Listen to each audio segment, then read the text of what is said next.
বাবে উপযোগী ডাঙৰ পাখিযুক্ত পেড যি 8 ঘণ্টা আপোনাৰ সৈতে আপোনাৰ বন্ধু হৈ থাকিব 3টা সাইজত উপলব্ধ আদিয়া জৰুৰী সুস্থ নাৰী সুস্থ সমাজ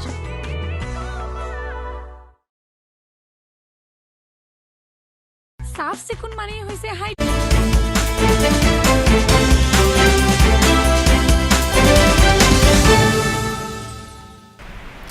Hello and welcome to Evening News Break. I am Wasbir Hussain. We are beginning this bulletin with a big focus on Bangladesh. Yes, the Bangladesh Nationalist Party BNP has swept the elections in Bangladesh that was held yesterday. The results say it all, the figures say it all actually. The BNP and its allies have won 212 seats. Actually, the BNP on its own has won 209 seats and its alliance partners, which are little known political parties, have won only 3 seats. That's a clean sweep of by the BNP, 212 seats. Its main rival, former ally, that is the Jamaat-e-Islami, has won 77 seats along with its alliance partner, the Nationalist Citizens Party, that had come to the limelight in August 2024 when they succeeded, when its leaders led that mass movement or mass uprising on the streets of Dhaka, leading to the ouster of Sheikh Hasina, the then Prime Minister. The NCP performed miserably in alliance with the Jamaat-e-Islami and won only 6 seats on their own. The Jamaat on its own won 68 seats in collaboration with the NCP. They have won 77 seats. Independents have won 7 seats and others 1 seat. So in the 300-seat Bangladesh parliament, elections were held for we got the results for 297 seats, out of which the BNP Plus has won 212 seats. That's a massive victory for the BNP. And results for 2 seats are, of course, held in abeyance. There will be announced later. That's what the Election Commission of Bangladesh has said, and there was no election in one poll. Now, the big question is, what does this massive verdict in favor of the BNP said? Well, to me, it is a clear rejection of fundamentalist, to be precise, Islamist fundamentalism in Bangladesh. It is a rejection of the divide and rule policy or approach of the interim leader Muhammad Yunus. Bangladesh, that has been rejected by the people of Bangladesh. Yes, yesterday after casting his vote in Dhaka, Muhammad Yunus had said the results will lead to a new dawn in Bangladesh. Yes, it is definitely a new dawn, but not a new dawn that was expected by Muhammad Yunus. Because his party, the party he promoted, that is the Nationalist Citizens Party, they contested 30 seats. They could barely manage to win 6 seats, and it was a complete rout of the National Citizens Party. Now, the Jamaat, the National Citizens Party, actually lost the elections when they decided to have Jamaat as their alliance partner. The Jamaat contested 215 seats and won only 68. That is the type of verdict which the Bangladesh has given. Now I am joined from Kolkata by one of the best known commentators on Bangladesh, journalist and author Subir Bhaumik. Mr. Subir Bhaumik, welcome to Evening Newsbreak. Please turn your audio on. Please turn your audio on. I look at the verdict as a complete rejection of Islamist fundamentalism in Bangladesh. I look at this result as a complete rejection of Muhammad Yunus's anti-minority divide and rule kind of politics that he unleashed. It is a rejection of these anti-India policies unleashed by Muhammad Yunus. Mr. Subir Bhaumik, what is your take? How do you look at these elections? Do you look at it differently? Well, actually, this is a vindication of the fact that Bangladesh will remain Bangladesh and not become a Bengali Pakistan. That was Muhammad Yunus's agenda. He was getting terribly close to Pakistan. And what does Pakistan have to offer in any case? Except that they can export terrorism. See, Bangladesh requires a lot of help with fixing their economy. Now, Yunus is supposed to be an economist, though he did not get the Nobel Prize in economics, by the way. He got it for peace. I'm not aware of what kind of peacemaking he has done in any conflict zone of the world. So essentially, Muhammad Yunus is a super fraud, may I use this term. Because if you are such a big economist like Amartya Sen or anybody else, he would have got Nobel Prize in economics. He got it in peace. He has not done any peace building anywhere. He's an agent of the American deep state, and he is a businessman at the end of the day. So he was catapulted into a certain level of fame which he didn't deserve. And this, Dawn, New Dawn, and all that nonsense he was talking about, he himself said when he visited the Clinton Foundation after he assumed power, that this was a meticulously designed operation, the ouster of Sheikh Hasina. It was no spontaneous revolution of any kind. This whole attempt to pass off, a sort of regime change as revolution, to pass off a mobocracy as democracy is fake. Bengalis are not foolish. They know what is what. So they might have been for a while been carried away by this, whole desire for change. Awami League has been there in power for too long. They had their own weaknesses, corruption, etc. The normal anti-incumbency was we stayed long. The kind of anti-incumbency we have seen that was faced by the CPM in West Bengal, basically the same thing. Yes. This is the kind of. But the point here is that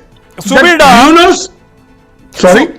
Subirda, you said onek hoye geche. Now the point is, you see, the people of Bangladesh, as you said, are not fools, because do you think they have once again demonstrated they had not forgotten 1971, because Muhammad Yunus wanted to build a narrative that 1971 has no relevance as far as Bangladesh is concerned. He wanted to establish that narrative. But this verdict, Subirda, has once again completely negated that narrative of Muhammad Yunus.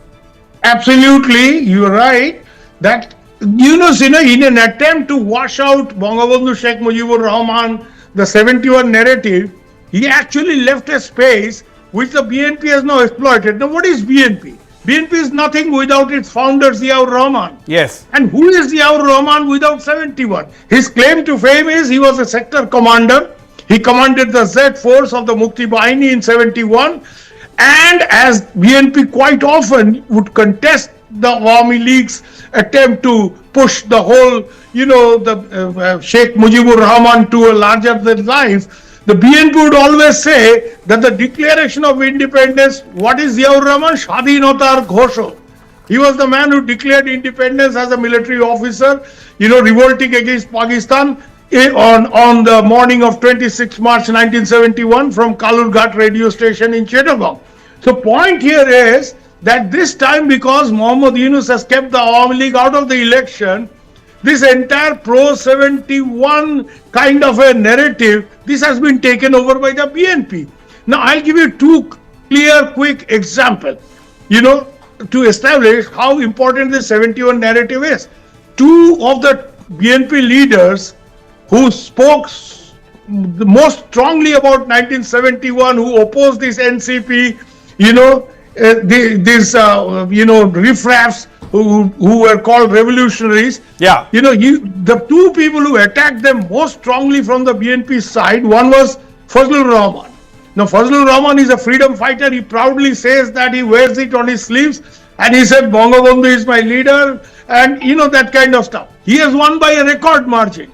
But he got a BNP ticket. The other person is my dear sister, comes from the same area that I hail from, and my family hails from Brahmanbaria, Rumin Farhana.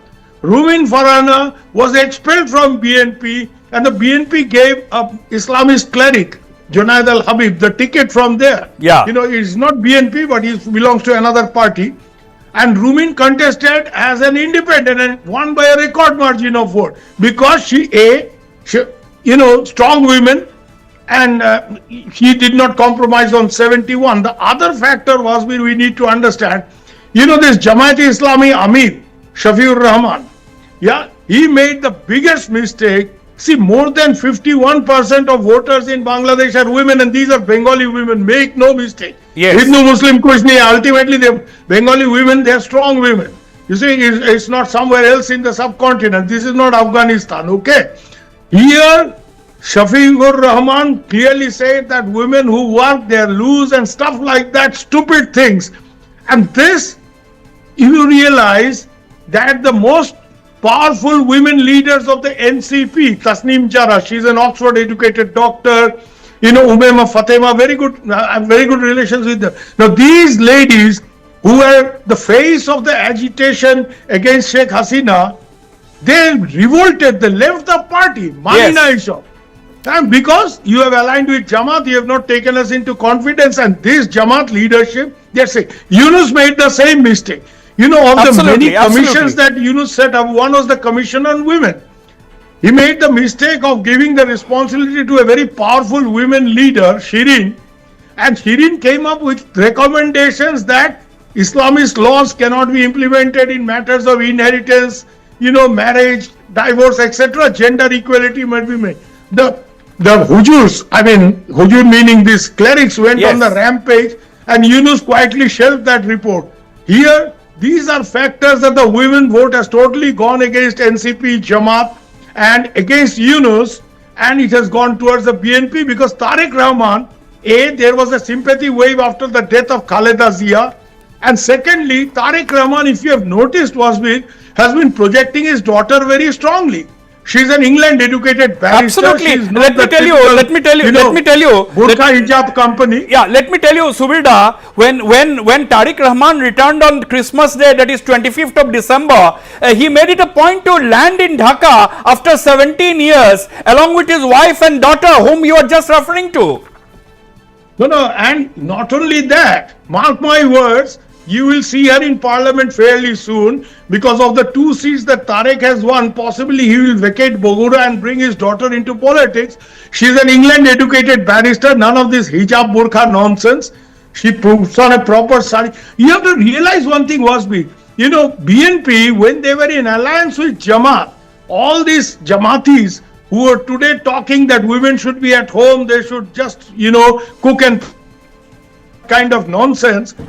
These people tolerated Begum Zia as their leader because BNP was leading that alliance against Awami League. Yeah. And Begum Zia, I've seen her close up, she never compromised on her chiffon sari and on her lipstick. So here was these Jamaatis, the big hujurs, who are opposed to women empowerment and who don't like, who want women in burqa and, with hijab. And here was this lady, very fashionable lady, very good looking lady, Begum Zia, would never compromise on her lipstick and her chiffon sari. Yeah. And she would sit there and dictate these people. Okay, let me bring your attention, Subir Bhomik. Let me bring your attention to what lies ahead as far as India-Bangladesh relations, because this morning Prime Minister Narendra Modi first tweeted before he spoke to Tarique Rahman later in the day.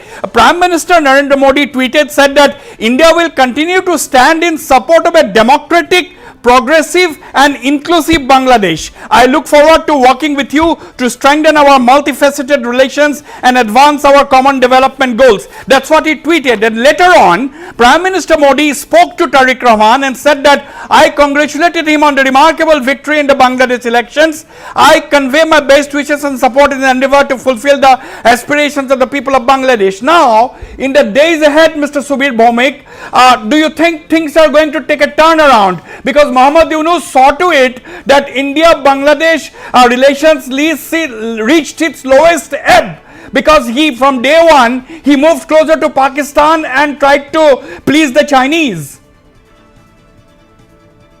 Well, I won't jump into the conclusion that everything will be very hunky-dory. Yeah. Because BNP, when they were in power between 2001 and 2006, even at that point of time, the government of Atal Bihari Vajpayee reached out to the BNP and tried to be friends. But then what happened was the 2004 Chittagong arms case, if you remember, yes, that all these weapons were being brought in the full knowledge of the authorities, and they were meant, a large part of that weapon was meant for our own great Paresh Babu, Paresh Bhaiti, Paresh Babu. Alpha. It was meant for them. But anyway, point is, Tarique Rahman is now a much more mature fellow. If I'm not wrong, I've watched his speeches recently. He's very careful about what he says.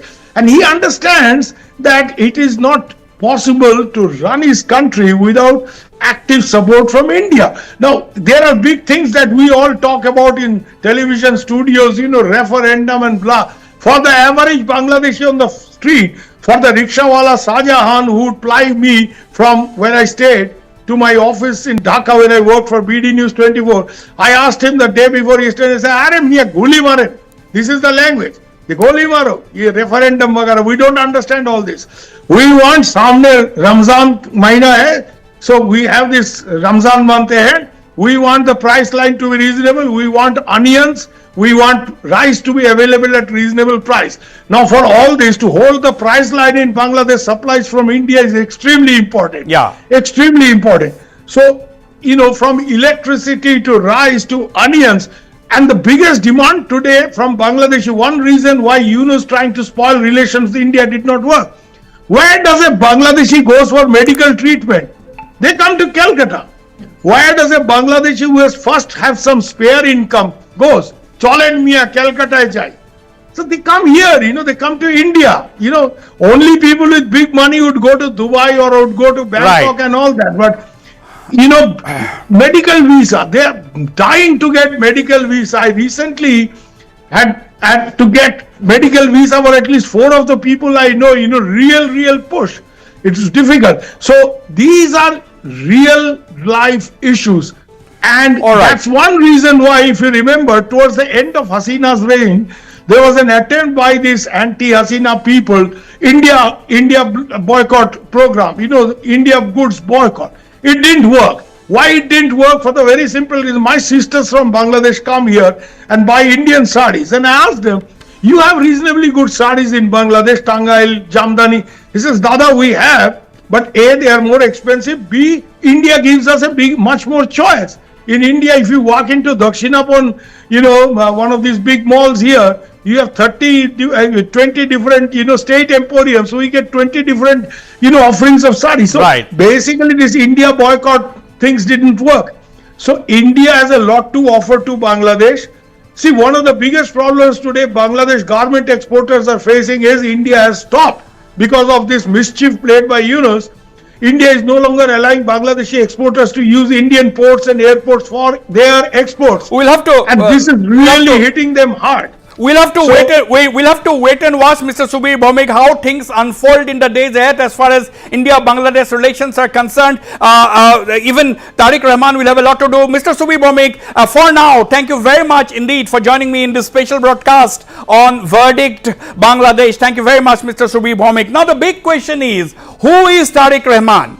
Who is Tarique Rahman? The 60-year-old Tarique Rahman was described as the Dark Prince at one point of time when his mother first became the Prime Minister in 2001 to 2006. That was the first time. That was the first time. That was the second time actually when Khalida Zia became the Prime Minister of Bangladesh. The first time was between 1991 and 96. That was the first time that Khalida Zia became the Prime Minister of Bangladesh, 1991 to 96, and it was Tarique Rahman became active in politics from 2001. That is during the second tenure of Khalida Zia as the Prime Minister of Bangladesh. He was then described as the Dark Prince. His detractors of the Zia family is to level lot of allegations of corruption and nepotism against Khalida Zia, and Tarique Rahman was given the acronym the Dark Prince. Now the big question is, can the Dark Prince light up Bangladesh now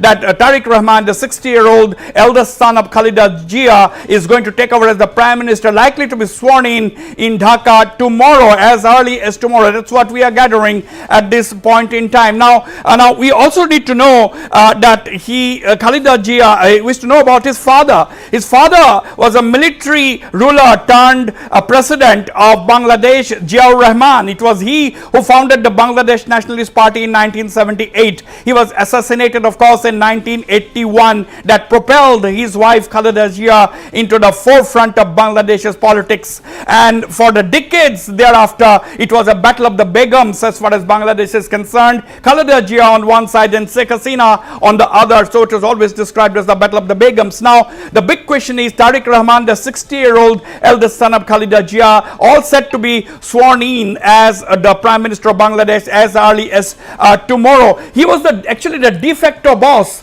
of the BNP from 2001 itself, and he was arrested in 2007 by a military-backed caretaker government. He was put into prison for 18 months in prison on charges of corruption, nepotism, and so on. And then he fled to the United Kingdom, and he was the acting chairman of the BNP since 2018 when his mother was imprisoned by Sheikh Hasina. He became the acting chairman of the Bangladesh Nationalist Party, and after 17 years in exile in the United Kingdom, mainly on 25th December 2025, that is less than 2 months from 2 months ago, he returned to Bangladesh accompanied by his wife and daughter to a rousing reception, and within 5 days his mother Khalida Zia was ailing, passed away, and propelled him into the very heart of politics in Bangladesh. Now the big question is, can Tarique Rahman, the leader of the BNP, become the leader of Pakistan and become the leader of Bangladesh?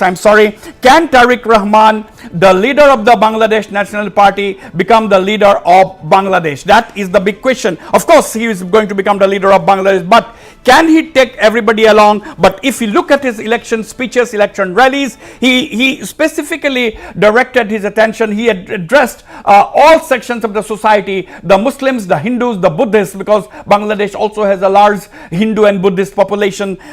Buddhists, of course, live in the Chittagong hill tracts and others. Now the big question is, he has already demonstrated during his election campaign that he was in for an inclusive government, but does he have challenges? Yes, he of course has a lot of challenges, because he has to come up with a delicate balancing act between India, China, and Pakistan, because the caretaker regime, the interim regime, has absolutely brought relations with India to the lowest level, improved ties with Pakistan, almost became stooges of Pakistan and China, and that is what Tarique Rahman will have to offset. That's what Tarique Rahman will have to undo, actually, because Tarique Rahman pragmatic approach as far as relations with India is concerned. So this is the backdrop in which Tarique Rahman has emerged on the scene as the new leader of Bangladesh, and we have to wait and watch how he steers the crisis. And of course the major crisis will be to improve the law and order situation. It was absolutely anarchy in Bangladesh in the last more than 1 year,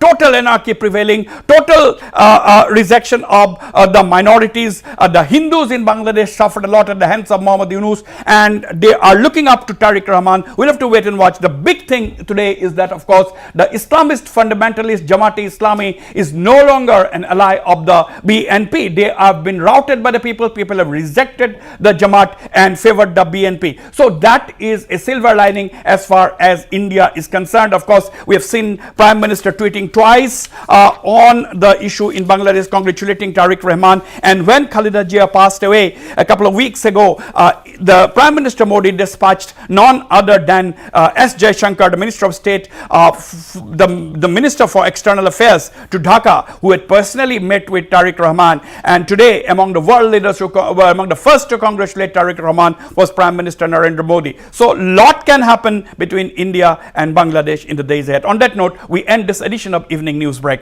Thank you.